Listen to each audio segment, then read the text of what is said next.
यह पर्यावरण टॉप 500 प्रश्नों की सीरीज की तीसरी वीडियो है। इसके पहले 2 वीडियो अपलोड कर दिया गया है।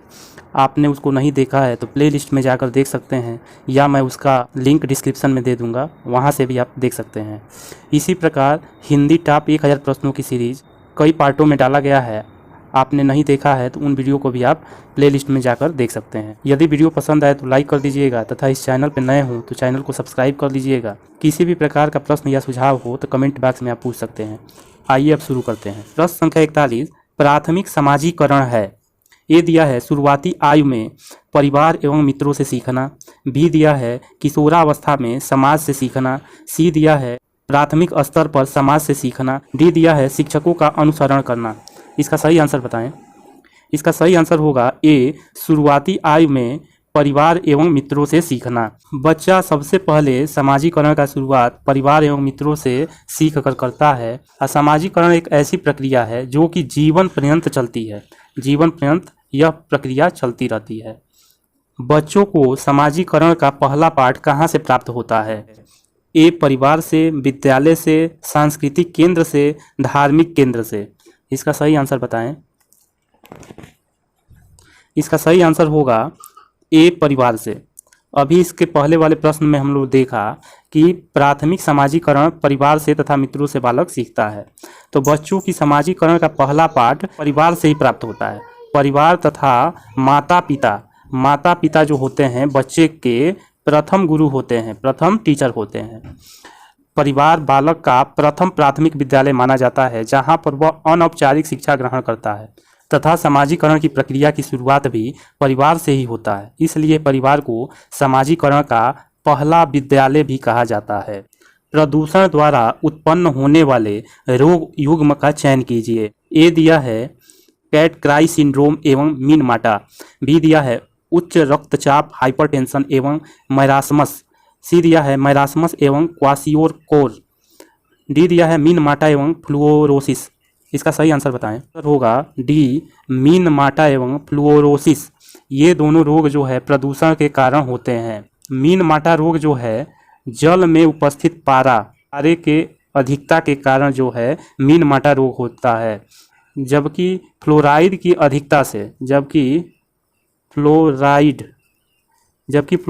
अधिकता से फ्लूरोसिस नामक रोग हो जाता है। इससे दांत एवं हड्डियां कमजोर हो जाती है। निम्नलिखित में से कौन सा जल प्रसारित रोग नहीं है? ए दिया है हैजा, बी दिया है टाइफाइड, सी दिया है हेपेटाइटिस, डी दिया ट्यूबरकुलोसिस। इसका सही आंसर बताएं। इसका सही आंसर होगा ट्यूबरकुलोसिस। ट्यूबरकुलोसिस जो है जल से प्रसारित होने वाला रोग नहीं है, जबकि हैजा, टाइफाइड, हेपेटाइटिस, अतिसार, पीलिया, पेचिस, हैजा आदि जो है जल से प्रसारित रोग हैं। जल में उपस्थित सूक्ष्म जीवों जैसे जीवाणु, विषाणु तथा अमीबा के कारण पेय जल के माध्यम से जल से पनपने वाले मच्छरों को काटने से फैलती है। एक दूसरे से जुड़ी जटिल खाद्य श्रृंखला कहलाती है। खाद्य जाल, खाद्य नेटवर्क, जैव भार पिरामिड, पौष्टिकता स्तर। इसका सही आंसर बताएं। इसका सही आंसर होगा ए खाद्य जाल। एक दूसरे से जुड़ी जटिल खाद्य श्रृंखला खाद्य जाल कहलाती है। किसी भी परितंत्र के भीतर परस्पर संबंधित अनेक खाद्य श्रृंखलाएं होती हैं। राष्ट्रीय पाठ्यचर्या की रूपरेखा 2005 के अनुसार निम्नलिखित में से कौन सी एक पर्यावरण अध्ययन की विषय वस्तु थीम है? ए भोजन, बी मौसम, सी सौरमंडल, डी ऊर्जा। इसका सही आंसर बताएं। इसका सही आंसर होगा ए भोजन। राष्ट्रीय पाठ्यचर्या की रूपरेखा 2005 के अनुसार भोजन पर्यावरण अध्ययन की विषय वस्तु है, जबकि सौरमंडल एवं मौसम भूगोल की विषय वस्तु है तथा ऊर्जा विज्ञान की विषय वस्तु होती है। निम्नलिखित में से कौन सी बायो फसल है? ए जेट्रोफा, बी कपास, सी गन्ना, डी आलू। इसका सही आंसर बताएं। इसका सही आंसर होगा ए जेट्रोफा। जेट्रोफा बायोडीजल की एक फसल है। इस पादप से प्राप्त होने वाले बीजों से 25 से 30% तक तेल निकाला जा सकता है। निम्नलिखित समूह में से उस समूह को चुनिए जिसमें खाना पकाने के तरीके ढंग दिए गए हैं। ए दिया है सेक कर, उबाल कर, बेल कर। बी दिया है तल कर, भिगो कर, भून कर। सी दिया है सेक कर, तल कर, भून कर। डी दिया है उबाल कर, गूंद कर और भून कर। इसका सही आंसर बताएं। आंसर होगा सी, सेक कर, तल कर, भून कर। खाना पकाने का तरीका होता है सेक कर, तल कर, भून कर। इसी प्रकार से खाना को पकाया जा सकता है। रीना आम पसंद करती है, वह इन्हें जाड़े के लिए सुरक्षित करना चाहती है। निम्नलिखित में से कौन सा तरीका संरक्षण के लिए सर्वाधिक उपयुक्त है? ए दिया है अचार एवं आम पापड़ बनाकर, बी दिया है जूस तैयार करना तथा वायुरोधी डिब्बे में संचित करना, सी दिया है प्लास्टिक के थैले में रखना, डी दिया है से वंचित करना। इसका सही आंसर बताएं। इसका सही आंसर होगा ए, अचार और आम पापड़ बनाकर। अचार और आम पापड़ बनाकर आमों को जाड़ों के लिए सुरक्षित रखा जा सकता है, लेकिन कुछ नियमित समय तक के लिए, हमेशा के लिए नहीं रखा जा सकता है। यह पढ़ाते समय कि कुछ समय के लिए खाद्य पदार्थों को किस तरह ताज़ा रखा जा सकता है, राधा अपनी कक्षा में निम्नलिखित अनेक तकनीक की परिगणना करती है। उसे कटोरी में रखती है तथा कटोरी को एक खुले बर्तन में रख देती है जिसमें ठंडा पानी है। बी दिया है उसे एक गीले कपड़े में लपेट देती है। सी दिया है धूप में खुला फैला देती है। डी दिया है उसे छोटे छोटे टुकड़ों में काटती है और अंधेरे में रख देती है। उपर्युक्त तकनीक बी के लिए वह निम्न में से किस खाद्य पदार्थ की ओर संकेत कर रही है? इसमें पूछा है बी, तो बी यहाँ दिया है उसे गीले कपड़े में लपेट देती है। ऑप्शन दिया है प्याज लहसुन, बी दिया है हरा धनिया, सी दिया है काजू बर्फी, डी दिया है पके हुए चावल। इसका सही आंसर बताएं। इसका सही आंसर होगा बी, हरा धनिया। हरा धनिया को गीले कपड़े में लपेटकर कुछ देर समय के लिए उसे सुरक्षित किया जा या ताज़ा रखा जा सकता है। किस विटामिन की कमी से घाव से रक्त बहना नहीं रुकता? ए दिया है vitamin A, vitamin B, vitamin C और विटामिन के। इसका सही आंसर बताएं। इसका सही आंसर होगा डी, विटामिन के। विटामिन के की कमी के कारण घाव से रक्त बहना नहीं रुकता। विटामिन के की कमी हो जाने से रक्त के थक्के नहीं जमते हैं। रक्त के थक्के नहीं जमते हैं, इसी कारण से जो है रक्त का बहना नहीं रुकता है। विटामिन ए की कमी से होने वाला रोग है ए, रिकेट्स, रतौंधी, स्कर्वी, क्वासियोरकर। इसका सही आंसर बताएं। इसका सही आंसर होगा बी, रतौंधी। विटामिन ए की कमी से रतौंधी नामक रोग होता है। रतौंधी हो जाने से व्यक्ति को रात में दिखाई नहीं देता है और यह विटामिन ए की कमी से होने वाला रोग है। विटामिन ए का मुख्य स्रोत मछली के यकृत का तेल, टमाटर, मक्खन, गाजर आदि है। शहद का प्रमुख घटक है ग्लूकोज, सुक्रोज, माल्टोज, फ्रक्टोस। इसका सही आंसर बताएं। इसका सही आंसर होगा डी, फ्रक्टोस। शहद का प्रमुख घटक फ्रक्टोस होता है। फ्रक्टोस जो है कीटोहेक्टोस है।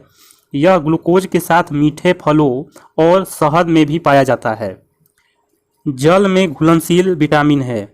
ए दिया है बी तथा ए तथा सी, बी तथा सी, ई तथा के। इसका सही आंसर बताएं। जल में घुलनशील विटामिन होते हैं बी तथा सी। और वसा में घुलनशील विटामिन होते हैं ए, डी, ई, के, अडेक। इसको याद, यह वसा में घुलनशील होते हैं, वसा में। और यह जो है जल में घुलनशील विटामिन होते हैं। अतः यहाँ पे सही आंसर होगा सी। निम्न में से कौन सा अलग समूह से संबंधित है? ए दिया स्कर्वी, बी दिया है रिकेट्स, सी दिया है रतौंधी और डी दिया है रेबीज। इसका सही आंसर बताएं। इसका सही आंसर होगा डी, रेबीज। स्कर्वी, रिकेट्स तथा रतौंधी रोग क्रमशः विटामिन सी, विटामिन डी तथा विटामिन ए की कमी से होने वाला रोग है, जबकि कुत्ते के काटने से रेबीज नामक रोग हो जाता है। अतः यह अलग है। किस वर्ण की उपस्थिति के कारण पौधे हरे होते हैं? ए दिया है कैरोटीनाड, बी दिया है लाइकोपिन, सी दिया है एंथोसाइएनिन, डी दिया है क्लोरोफिल। इसका सही आंसर बताएं। इसका सही आंसर होगा डी, क्लोरोफिल। क्लोरोफिल वर्ण की उपस्थिति के कारण ही पौधे का रंग हरा होता है। प्रकाश संश्लेषण की क्रिया के लिए क्लोरोफिल बहुत ही आवश्यक होता है और पौधों के जिन कोशिकाओं में क्लोरोफिल पाया जाता है केवल वही ही प्रकाश संश्लेषण की क्रिया कर पाती हैं, और पौधे के जिस कोशिकाओं में क्लोरोफिल नहीं पाया जाता है वह प्रकाश संश्लेषण की क्रिया नहीं कर पाती हैं। अपशिष्ट उत्पादों को खाने वाले जीवों को कहा जाता है मृतक भक्षी, मांस भक्षी, शाक भक्षी, रसायन भक्षी। इसका सही आंसर बताएं। इसका सही आंसर होगा ए मृतक भक्षी। अपशिष्ट उत्पादों को खाने वाले जीवों को मृतक भक्षी कहते हैं। ये जीव विषमपोषी प्रकृति के होते हैं। प्रकाश संश्लेषण के दौरान हरे पौधे निम्न में से किसे सोख लेते हैं? ए हीलियम, बी नाइट्रोजन, सी कार्बन डाइऑक्साइड, डी ऑक्सीजन। इसका सही आंसर बताएं।